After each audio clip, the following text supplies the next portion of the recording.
that come from only using one eye. And I wish I had a better demonstration than this, but does anyone have any idea what this is, this picture here? Going to a 3D movie? How many of you have gone to 3D movies? Do you see the 3D? It's incredibly cool. I see it now. I'm sort of hooked on 3D movies. I didn't, well, that's part of my story. Or some of you have probably looked through these toy stereo viewers and you see things in 3D. Seeing in 3D is called stereopsis. That's the mechanism. S-T-E-R-E-O-P-S-I-S, stereopsis. And for the rest of the talk, I'm going to talk about stereopsis or stereo vision. And what I mean is the kind of 3D vision that people have that you can only have if you are merging the information coming from the two eyes. So if you are strabismic, and you're not merging the information from the two eyes, you're suppressing one eye or the other, you do not have 3D vision. And in fact, about 5% of the population does not have stereopsis, does not have stereo vision. And with the rest of the population, some people have much better stereo vision than others. There's a long continuum. Okay? Well, I didn't have stereo vision, and I knew this. And I also believed that there was no way in the world that I would ever gain stereo vision. Why? Because when I was in college, my junior year in college, I took a neurobiology course, and I learned that there was a critical period for the development of stereo vision that occurs probably within the first 2 years of life. If your eyes are misaligned and you're not getting correlated input during those first 2 years, your window for the development of binocular vision has closed, and you will never develop binocular vision. Your brain cannot rewire itself anymore for binocular vision. Your brain has wired itself for a monocular way of viewing, and that's it. No change is allowed. End of story. And I remember learning that. I was in class, and I'd taken lots of lectures, and I'd gotten into this habit of being able to take notes without really listening. And all of a sudden, the professor starts talking about cats that were made strabismic, little kittens, and how they didn't have binocular vision. And I looked up and was like, what? I'm strabismic? I mean, my eyes look normal now because I had had 3 surgeries, and I thought I saw normally. I looked good. Well, that's up for somebody else to judge, but I mean, I looked normal. And I didn't wear glasses. I had 20/20 vision at that time. My brother and sister have been wearing glasses since grade school, so I always figured I had the better vision. And all of a sudden I'm learning there's a way of seeing I don't have. I don't have this thing called stereopsis. And I went and I tried every stereo vision test I could find, and I flunked them all. No eye doctor had even mentioned this to me. And then when I went back to my ophthalmologist, he said, no, you don't have, let me take out the test. And he tested me and he said, no, you have no binocular vision whatsoever. You only use one eye or the other. But don't worry about it. Stereo vision is just a little fine-tuning, just frosting on the cake for the visual system. And then he said, you don't need binocular vision because you don't have it. Whose logic kind of escaped me, but okay, no use crying over spilt milk. I had long since passed the critical period for the development of binocular vision. I was doing fine. And, move on, But then in my early 40s, new problems arose.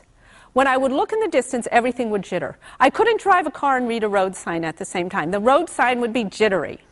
My children, when they would be up on a stage giving a performance, and I was in the high school auditorium, which isn't that big, if I'm sitting in the middle of the auditorium, their faces were a blur. And it was hard to keep my vision, to keep my gaze focused in a distance. If I drove down a straight road, when we lived in Texas, when my husband was in NASA, there were all these straight roads there. Unlike Massachusetts, where nothing is straight. If I would look in the distance, it was like the road would grain out, and I was constantly shaking my head to get the image back in there. So, to make a long story short, I went to see a developmental optometrist, because these are the eye doctors who are most interested in day-to-day functional vision and binocular vision. And she explained to me what was going on. What she told me was that I switched attention from one eye to the other, which I didn't even know. I knew, that I had a sort of monocular view of the world, but I didn't really know why. And she said, because my eyes were still misaligned, I was getting two different views of the world. And so especially when I was looking at the distance, within a second, I might get right eye view, left eye view, right eye view, and so on. And that's what was causing the jitteriness. Okay? And she said, what we need to do, what my goal for you is to stabilize your gaze. Make it so you can look in the distance. The two eyes sort of point in the same direction, so your gaze will be nice and stable, and the jitteriness will go away. And I said, that sounds great to me.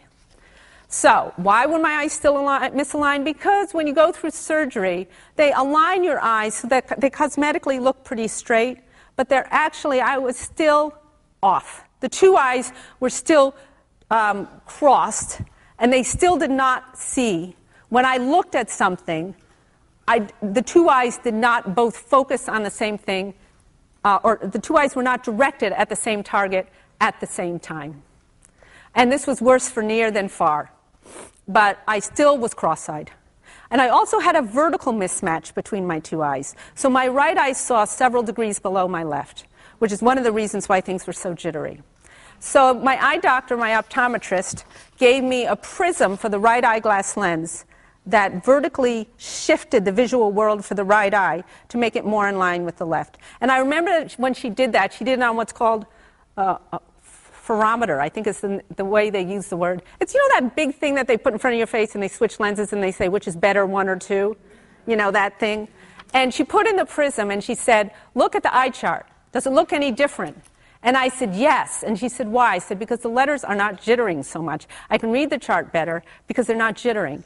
And I was ready to walk out of the office with that gadget. Like, just give it to me. You know, this is so restful. This is so nice. But I had to wait a few weeks to get my eyeglasses with the prism ground into them. The other thing she did was start me on a program of optometric vision therapy. The point of the therapy was to get me to direct both eyes at the same point at the same time. And as you'll see by the end of the talk, having the two eyes looking at the same point at the same time was absolutely critical. And she said to me, I know I can get you to the point where your gaze will be stable. I don't know if you'll ever gain any stereo vision, any stereopsis. You know, she said, you're a post-surgical middle-aged esotrope. Alternating esotrope. Very flattering. Post-surgical middle-aged alternating esotrope. But your prognosis isn't so good. But I know I can get your gaze stable. And you'll be able to drive at night and see your kids on the auditorium stage and so on. So she started me on vision therapy.